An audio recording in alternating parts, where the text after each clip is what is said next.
I'm now joined by Anthony, who's from Saddleworth Butter Co. And that's the website, saddleworthbutterco.com. And he's actually our supplier of butters. And I thought I'd talk to him about his buttery, where he gets his cream from, how he makes it, just so we could learn a bit more about the process. And what's really exciting is that we've actually ordered some butter, which was, I think it was milked on Sunday and it's going to arrive today on Wednesday. So I thought you could tell us a bit about that as well. Hello to you, Anthony. Hi, Dan. Nice to speak to you. Yeah, it's great to have you on. I just want to ask you some questions, really. So about your buttery, where I can see you on the screen now, I'd love to have a bit of a look around, if I may, and just talk about, what have you got there? What sort of equipment do you use? Yeah, well, our butter comes from one particular farm, which is a third generation farmers. Because we're in Saddleworth area, and people down south have probably never heard of it, but Saddleworth is very, very hilly, can be quite fierce, the weather conditions in the winter. Although we're having wonderful weather at the moment. All the cows that we get our cream from are all grass-fed cows, which means they are out of a barn for a minimum of 180 days a year. Now, when I first started making butter and inquired of the half a dozen farms in the Saddleworth area, dairy farms, of those, only 2 actually had grass-fed cows, which was a big surprise to me to begin with. Which is bizarre, because you'd assume they did. You'd assume they're all grass-fed, and it's really weird how many are corn-fed, right? It's kind of interesting to know that. Yeah, and even the farm that I use, there's a farm as there on one side of the lane. On the other side of the lane is another dairy farmer, but all these are kept in the barn. Right, wow. So they're right together, plus they supply all their milk and cream purely to the big milk wholesalers. So that just goes by the tankful. Now, the farm that I use is a bit more traditional, and they've kept the ways from when their great-grandfather first bought the farm. Wow.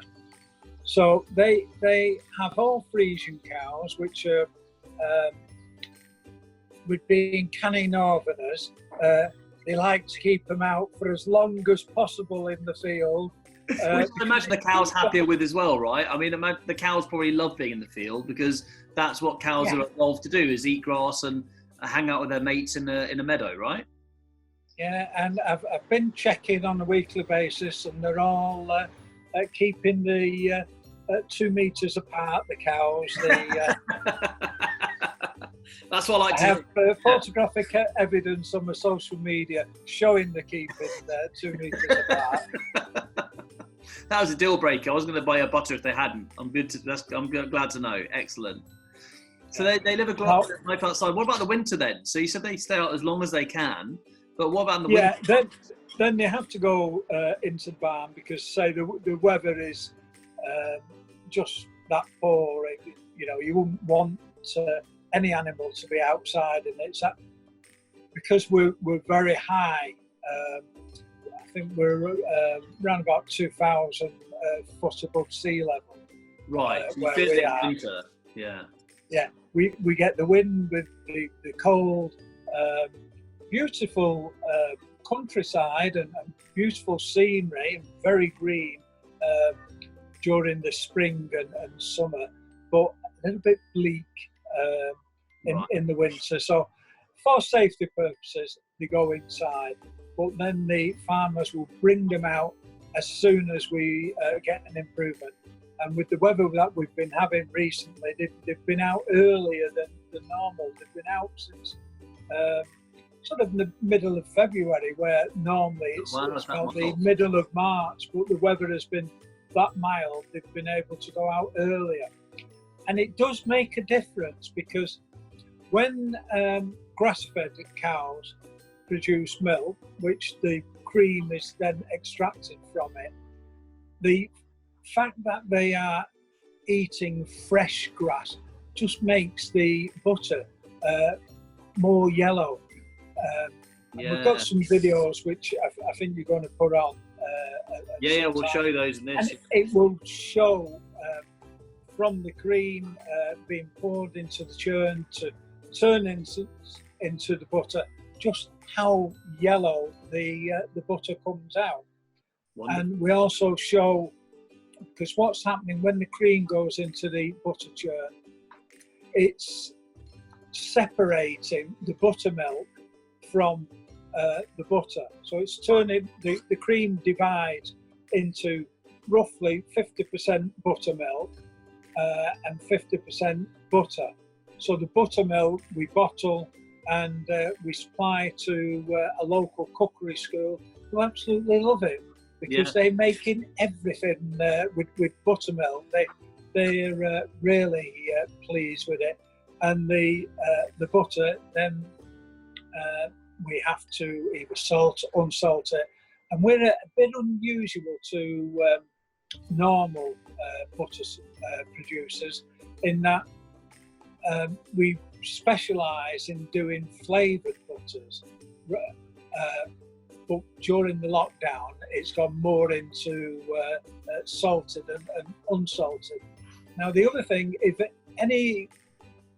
you go and buy butter, whether it's from the supermarket, whether it's from wholesalers, and you look at that pack of butter, you turn it underneath and you read the ingredients, it will say made from milk, in brackets, might say cream. Right. Not with ours. Our butter is made from one ingredient. It's 100% double cream. And so, Anthony, you can tell the difference when you eat it, because if anyone's watching or listening to this, it's so much richer and more dense, yours, I noticed, and the flavour is out of this world. The salted butter in particular is so delicious. It's got a real rich, creamy flavour to it. Why do they use milk then, do you think, normally to make it? And is it a different process? Well, when you're using double cream, it's not the most economical way of making butter. It's the easiest way to make butter. Yeah. But it's not the most economical way of using butter, because you'll only get 50% or just over 50% of the double cream into butter. Now, if you've got a £500,000 machine, which unfortunately I've not got that, and I wouldn't want to do it that way. You can turn the milk with a little bit of cream into butter, but it's made out of milk, so it's not got the thickness and the creaminess of the double cream. So as I say to anybody who samples our butter, try our butter next to any butter you buy in the supermarket. No comparison. I agree. If you bake with it as you do, it's going to bring out the added richness to the brownies because of the richness of the butter. So it definitely works. It's a totally different baking experience, I must admit. And the way it melts is very different. You can actually see when it's melted. It's much thicker, fattier butter than the other stuff. I think when you melt shop bought butter, it's a lot more like a watery type liquid. When you do yours, it's a much more viscous, thick substance. Definitely, we're very, very happy with it. Now, I just want to find out then. So as we currently speak, our order of butter is on the way, and it could arrive any minute. So I want to know the history. This is Wednesday. And when would that have been milked from the cows? And what would be your process in your buttery? Now, that butter, or the butter that's about to arrive with yourself, that would be, the cows would have been milked at 6 a.m. on Sunday morning. Right. Sunday afternoon, that milk is processed, and then they extract the double cream from the milk. That goes through a different machine. Then that's put into large 20-25 litre containers. Then it is stored so that I can pick it up first thing Monday morning. Right. By lunchtime, it's then been getting on for nearly 48 hours, 36 hours, I should say, of standing as cream. So I'm then, when I bring it back into our dairy, we just let it get to room temperature. So we leave it for a few hours just to go from cold to room temperature. If I start using it straight out of the fridge, just takes twice as long to churn. Yeah. So you've got to get it to room temperature, 6-7 degrees. Then we put it into the butter churn here. Your butter was turned into unsalted first, and that would be by about 3 o'clock. So this is the Monday, yeah? Monday at 3 o'clock. Monday, 3 o'clock, the butter had been made. By 4 o'clock, that had all been turned into salted butter.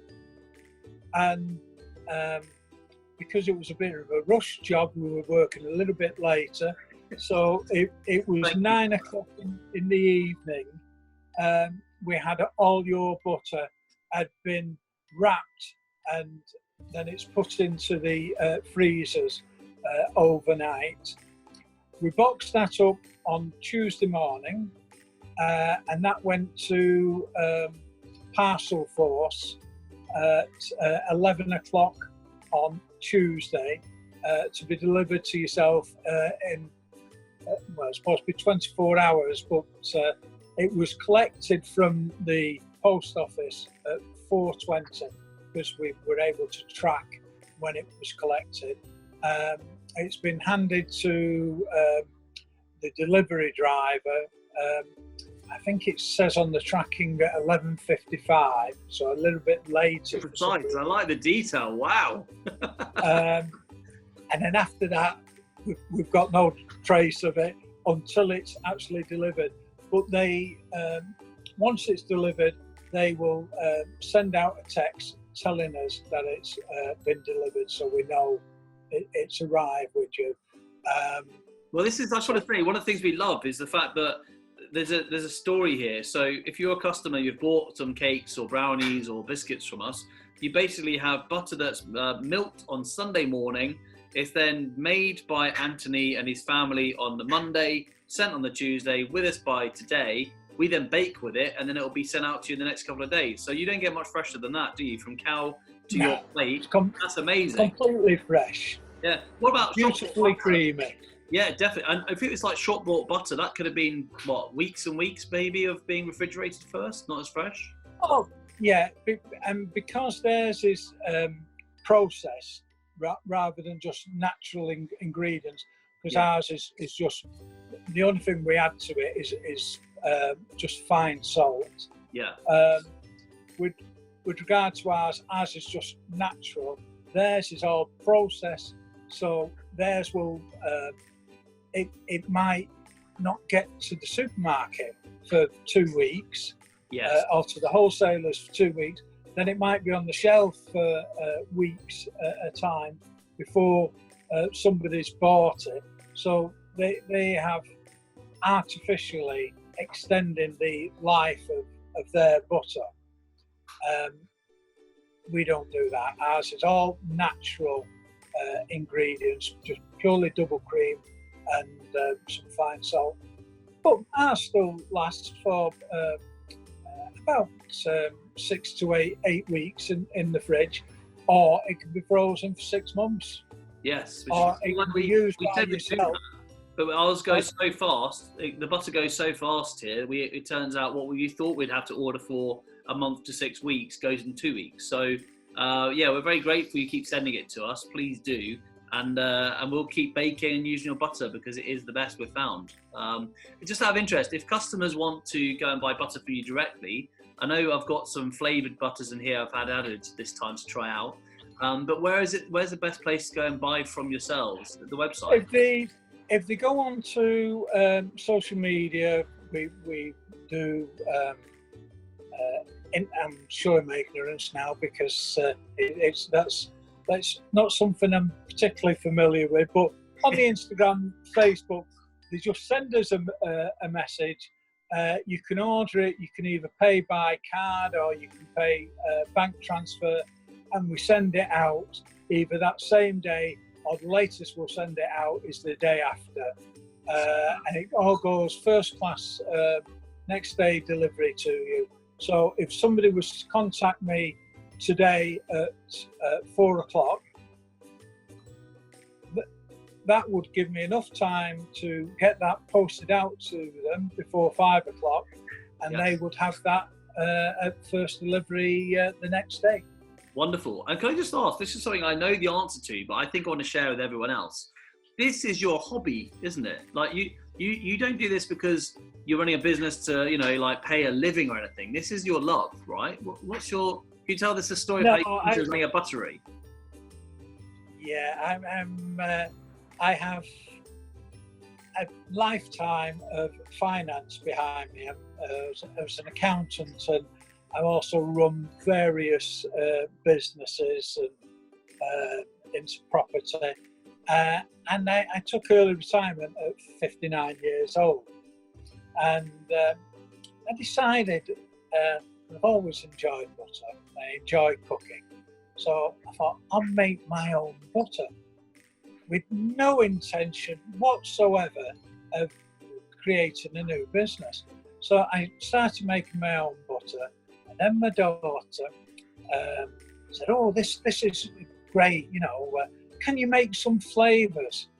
So we then started, she came up with about the first half dozen flavours. So we toyed with them, made, well, to give you an example of some of the flavours we've got, we have avocado, chili and lime.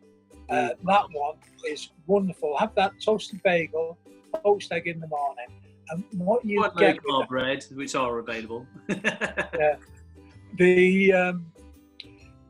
You'll get each flavour individually. As you take a bite into it, you get the smoothness of the avocado with the richness of the butter. Then a second or two later, you'll get the zing from the lime. And then you think, there's no chili in this. 25 seconds approximately later, you'll get a pleasant little burst of chili on your taste buds. And it's absolutely wonderful. Then we do basil, pine nut and parmesan, which is like a pesto butter.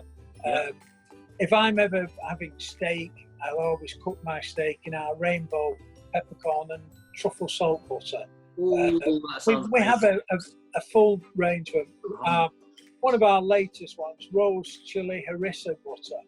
Absolutely beautiful. That gives it a full flavour without it being spicy. And because the butter, even when one has a bit of chili, it's pleasant. It's not going to be overpowering. We did make a chili butter, jalapeno butter, but apart from me and my son, it wasn't the most popular.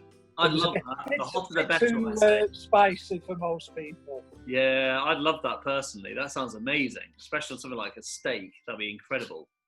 But Anthony, you know what? I've really enjoyed today, and there's when this video goes out, there's going to be a little few sort of footage bits that you've taken, so they would have seen those. But if you do want to check out his stuff, go to saddleworthbutterco.com. Is that right? If I can, yeah, that's correct. If I can mention one other thing, go for it. We've since started making our own clotted cream. Oh, yes, I've tried this. Tell about that. It's on my wife's family, a couple of generations previous, were from Cornwall. So we came across an old family recipe, which have adapted and changed slightly. but we make it the traditional way. It takes me approximately 48 hours from start to finish to make the clotted cream. Oh, wow. And we have one customer, which is a lovely middle-aged lady. She keeps coming and buying it every month off us. And said, I was brought up on a dairy farm in Devon. She's moved up north now, and says, your clotted cream is the nicest clotted cream I've ever eaten in my life. There you go. High And praise. that was from somebody from the home of clotted cream, or one of those. Brilliant. So if you're doing a low carb keto diet, you want grass-fed butters, creams, flavoured butters as well, then I would always recommend Saddleworth Butter Co. Thank you so much today, Anthony. And yeah, looking forward to working with you for many years to come. Thanks very much.